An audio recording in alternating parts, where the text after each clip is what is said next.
श्री शिवाय नमस्तुभ्यम। हर हर महादेव। गुरुजी प्रदीप मिश्रा जी द्वारा हरतालिका तीज व्रत के कई उपाय बताए गए हैं। इस वीडियो में आपको जानने समझने को मिलेंगे। साथ ही व्रत किस दिन करना शुभ होगा, पूजा का शुभ मुहूर्त और पहली बार व्रत करे या नहीं, संपूर्ण जानकारी, उपाय, नियम, पूजा विधि, पूरी जानकारी इस वीडियो में आपको प्राप्त होगी। आरंभ करते हैं। जैसा कि 2023 में कई तरह के दुर्लभ संयोग हो रहे हैं। सबसे पहले पहली बार व्रत करना चाहिए या नहीं। जैसे कि इस साल सावन में अधिक मास मलमास हुआ है, जिस कारण से कहा जा रहा है कि 2023 में कोई भी सुहाग के व्रत नहीं किए जाएंगे। यह सिर्फ एक गलत मिथ्या है, गलत धारणा है। किसी जाने माने पंडित जी से, किसी विशेष पुरोहित से आप सभी अगर सलाह लेंगे तो आप सभी को यही जानकारी प्राप्त होगी कि जो मलमास था, अधिक मास था, वह अब खत्म हो चुका है। खत्म होने तक कोई नए कार्य, विवाह, मुंडन, नए मकान की शुरुआत, व्रत के उद्यापन, पूजा का जो नए सिरे से शुरुआत नहीं की जाती। परंतु जब हरतालिका तीज व्रत किया जाएगा तो हमारा जो अधिक मास होगा वह तो सावन में ही समाप्त हो चुका है। तो आप सभी नए व्रत से शुरू कर सकते हैं। इससे ज़्यादा आप अपने क्षेत्र कुल पुरोहित की राय लेकर, परिवार के अनुसार चीज़ें बदलती रहती हैं, उनके अनुसार कोई भी कार्य कीजिएगा। परंतु सभी कार्य नए सिरे से जब मलमास होता है तब तक ही नहीं किए जाते। उसके बाद मलमास खत्म होने के बाद सभी कार्य शुभ कार्य होते हैं। तो व्रत को शुरू करने में कोई दोष नहीं है। तो इस वर्ष अगर नवविवाहिताएं या सुहागिन महिलाएं नया व्रत शुरू करना चाहती हैं तो बहुत प्रसन्न मन से, खुश मन से आप सभी कीजिएगा। मैं यही कहूँगी, कोई दोष नहीं है। इस वर्ष 2023 में 18 सितंबर दिन सोमवार के दिन हरतालिका तीज व्रत किया जाएगा। यह पूर्ण रूप से आप सभी नोट कर लीजिएगा। इस दिन महादेव का प्रिय दिन सोमवार भी हो रहा है और कई तरह के शुभ संयोग बन रहे हैं। सबसे पहले तृतीया तिथि कब से शुरू हो रही है और शुभ मुहूर्त जान लीजिए। सभी चीज़ें स्क्रीन पर भी लिखी हुई है। पंचांग के अनुसार तृतीया तिथि 17 सितंबर 2023 की सुबह 11:08 पर प्रारंभ होकर 18 सितंबर को दोपहर 12:39 के आसपास समाप्त हो जाएगी। ऐसे में जो संपूर्ण नियम होते हैं, उदया तिथि विशेष नियम के आधार पर 18 सितंबर सोमवार के दिन ही व्रत किया जाएगा।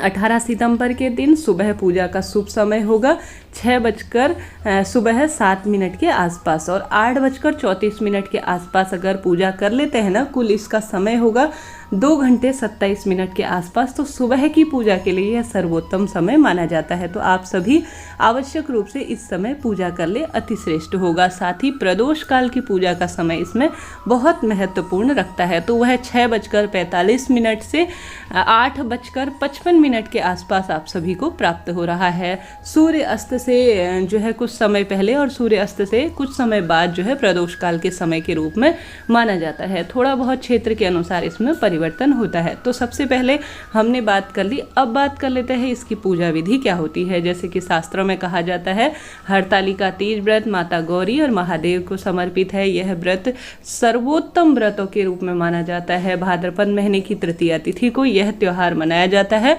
और पूरे भारतवर्ष में इस त्योहार की धूम होती है। इस व्रत को करने से सुहागिन महिला को अखंड सौभाग्य मिलता है, रोग दोष कर्ज से मुक्ति मिलती है और साथ ही मनचाहा प्रेम भी कुंवारी लड़कियों को प्राप्त होता है।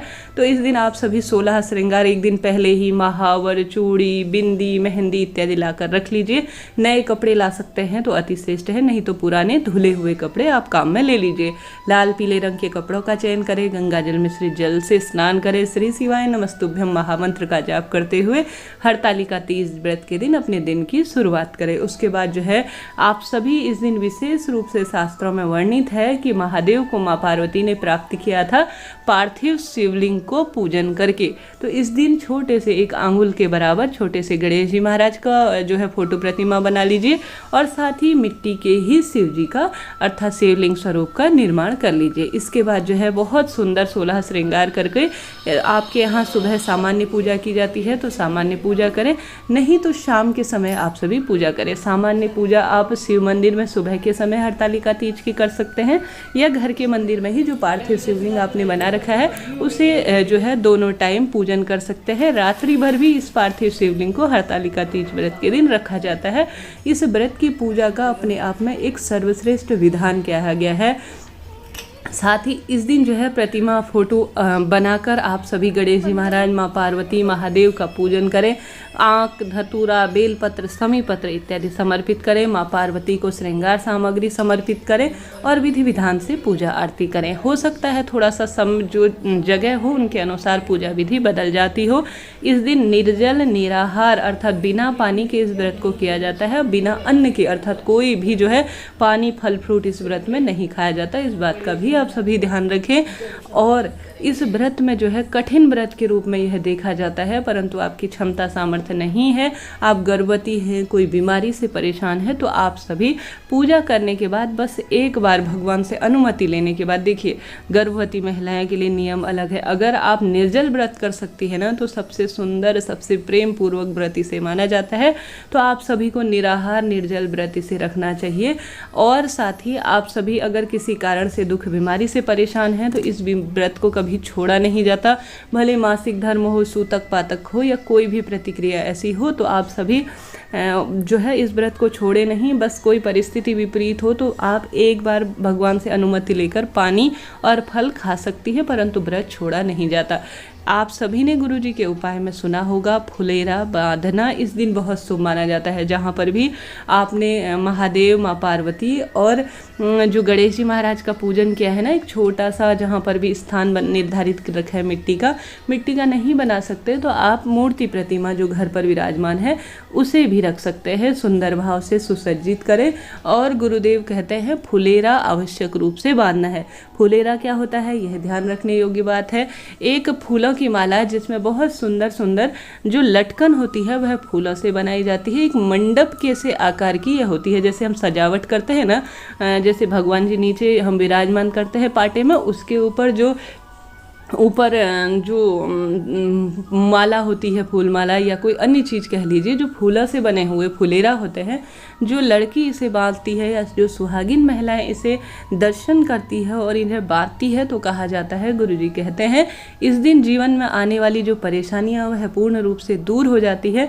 मात्र फुलेरा के आपके घर पर ऐसा रिवाज नहीं है तो फुलेरा का दर्शन करने से भी, आप अपने हाथ से महादेव के मंदिर में फुलेरा बंधवा देने से भी, अगर आपके यहाँ व्रत नहीं करते तो गुरुजी कहते हैं यह उपाय सर्व कार्य सिद्धि के लिए होता है और सब मनोकामना सिद्धि में यह उपाय जो है सहायक है। तो आप सभी फुलेरा दूज के दिन अगर आपके यहाँ नहीं बंधवाया जाता तो किसी मंदिर में अपने हाथ से बंधवा दे। अपने विवाह की कामना, सौभाग्य के लिए, पुत्र प्राप्ति के लिए, अपने मकान के लिए।